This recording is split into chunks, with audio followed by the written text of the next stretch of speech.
but in that case, we could run the ductwork in the attic. So again, out of sight, but it provided good comfort. With both of those systems, you could get good zone control. So people in the offices were comfortable. You didn't tell the lady, well, you're uncomfortable, but the lady with the thermostat at the other end of the hall is really happy. Lots of thermostats, lots of units, but again, we made it a usable building, and we did it without sort of mucking up the architectural style of the building. There's an energy management system in the building. We're big on energy management. When you get into sustainable design, particularly if you get into LEED, this was not a LEED project, but if you do, they're pushing monitoring energy usage more and more. And we find that to be one of the great tools that people have got to do. Like I tell people, they keep adding square footage to your campuses, you don't have any more people to do it with. The only way to keep up is energy management systems. You got to have those systems telling you what the problem is, giving you a trend where you can see there might be a problem down the way, or can alert you to what's going on fast. So we're a big proponent of energy management systems. Again, we had to redo all the plumbing in the building. We brought it up to present code, ADA compliance, the whole deal. We used ultra-low flow valves for water conservation.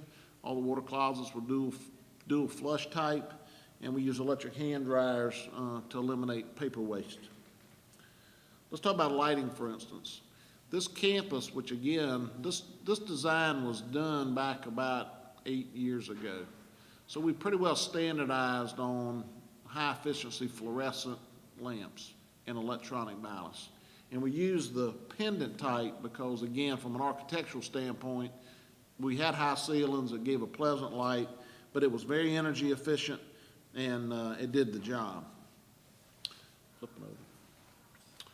You can see above on the back wall over there, every space is controlled with occupancy sensors. This campus is sold on occupancy sensors. They know that, yeah, the people have good intentions to cut the lights off when they leave, but just make sure the lights go out after a period of time. There are some, I was mentioning, and I don't remember the fellow's name from Albany, but some power companies have rebate programs. Georgia Power is one of them, have rebate programs to do occupancy sensor installation. So if you have a power company, it may be worth just asking them and see what they say, because if they can give you a grant, no time like the present. Outside lighting, obviously, we want to have the building lit up well for security and safety. All the lights are automatically controlled photo on, either time off or photo off. We have an electric meter on the building. We talk about monitoring. What this campus has found is once they set up a monitoring program for a building and charge the department for their energy usages, okay, those departments become very interested in what they're using. Before, they didn't care, quite frankly. And but when you told the housing department, you got so many students, so many rooms, so many square feet, and here's your budget, they have something to look at, and all of a sudden they become very interested in that sort of thing. The other thing is, there's a lot of programs on campuses that are, student-centered, dining halls, dormitories that they're revenue producing almost, if you really get down to it. Or at least they may be a contract. So to those people, that may be in the contract that you get so much power, so much chill water, heat, whatever it may be, gas. So all of a sudden, that helps you on the bottom line.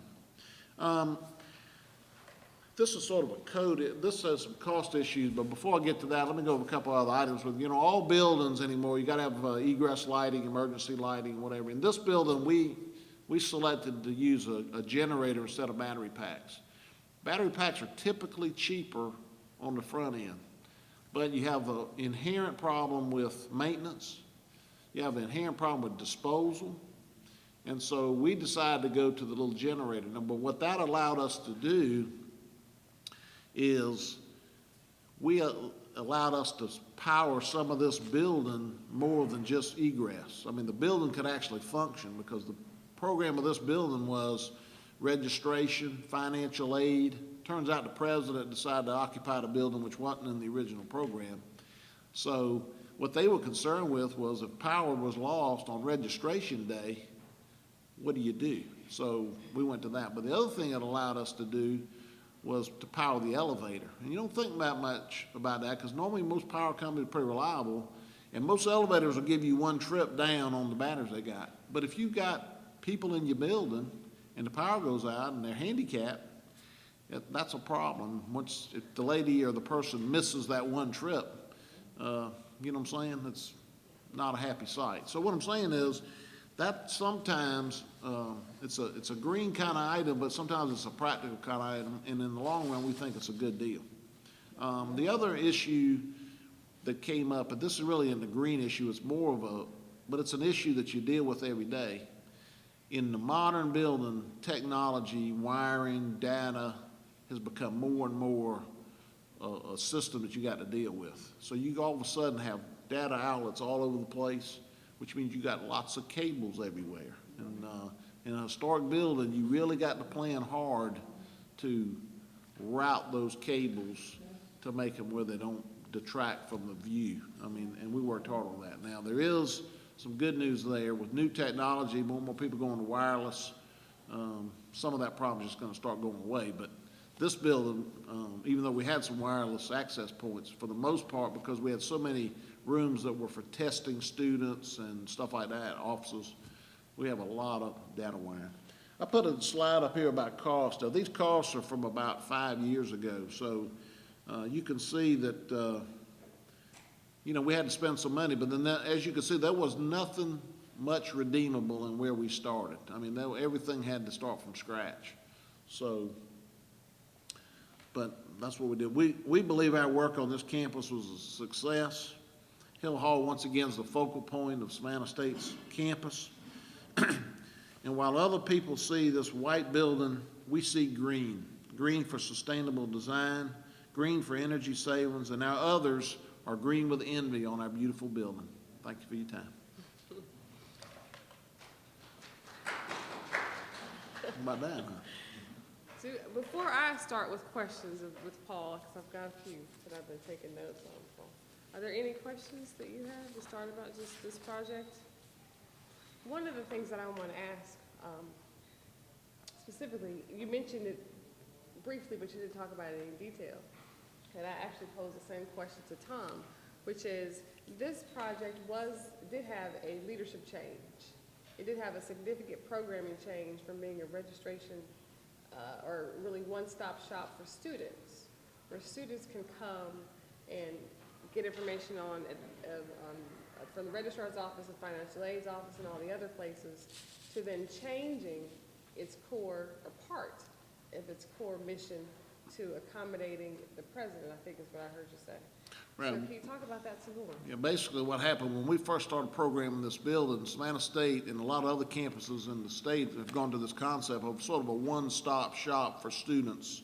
You know, when you're an incoming student, they don't run you all over campus. You go to this one building, you fill out your paperwork, you register, you apply, you talk about financial aid.